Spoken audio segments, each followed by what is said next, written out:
After last week's central bank bonanza, it's back to the nitty-gritty of corporate reporting this week, with some 14 FTSE 100 firms due to release an earnings statement of some kind or another.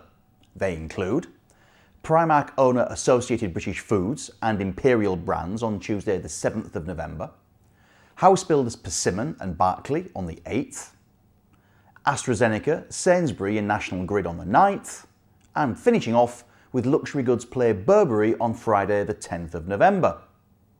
Now for all that, the stock that I think is most capable of causing a fuss is Marks & Spencer when it reports its first half results on Wednesday the 8th of November. It's been another pretty tough year for the high street bellwether, whose shares are down by around 3% so far this year compared to the 4 to 5% gain seen in the FTSE 100 overall. And I think there are three possible reasons for this underperformance. The first, well, that's worries about UK consumer sentiment in a pre- and post-Brexit world, and also when wage growth is running behind inflation. This chart, for example, shows the monthly GfK consumer sentiment reading.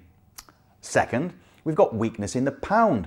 A slide in sterling increases inflation and weighs down on consumer spending power, while it also potentially increases M&S's import costs.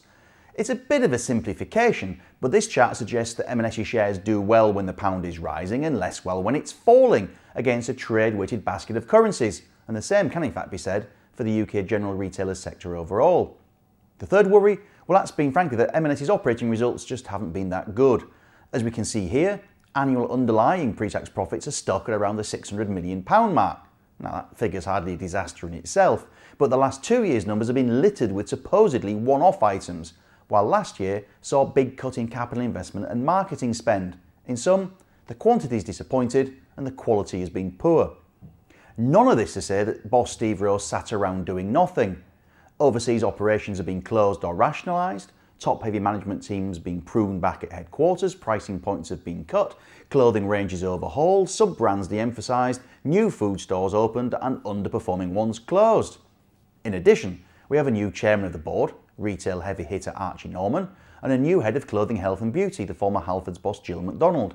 She's got a particularly big job on her hands, as it's really been clothing that's been M&S's Achilles heel for several years now, and trading must improve here really if the shares are to make fresh further headway. When it comes to the numbers, that's where everybody's going to start. Like-for-like sales growth at clothing, followed by a look at food and then the UK overall. This next chart shows the quarterly trend back to 2011. Clothing like-for-likes fell for the 20th time in 24 quarters at the end of last year, so sellers will be hoping for an improvement. The next thing to check is gross margin. Steve Rowe has guided for a change in gross margin of +0.25% to -0.25% in clothing and home, and flat to down 0.5% in food, to suggest that M&S still faces cost pressures from the pound, the living wage and other factors, all of which place even greater importance on the ability to hold price in what remain competitive markets. Then go to pre-tax profit. On an underlying basis, pre-tax profits for the full year are expected to drop by some 6% to 573 million, so that rate of change is probably your benchmark for the first half. Finally, check out the dividend. The interim last year was 6.8 pence a share and the full year total 18.7 pence. Assuming those figures are left unchanged, M&S offers a yield of nearly 5.5% and does so on a PE discount to the market on around 12.5 times forward earnings. That might interest contrarian value seekers, especially as expectations are low and there's more and more talk that the company's model may even be broken, because no one knows who the next generation of M&S shoppers are going to be. That thesis explains probably why just 7 of the 21 analysts following the stock rate it as a buy, against 9 who are sellers and 5 who rate the stock as a hold. So let's see who's right. Thank you for watching, and I look forward to seeing you next time.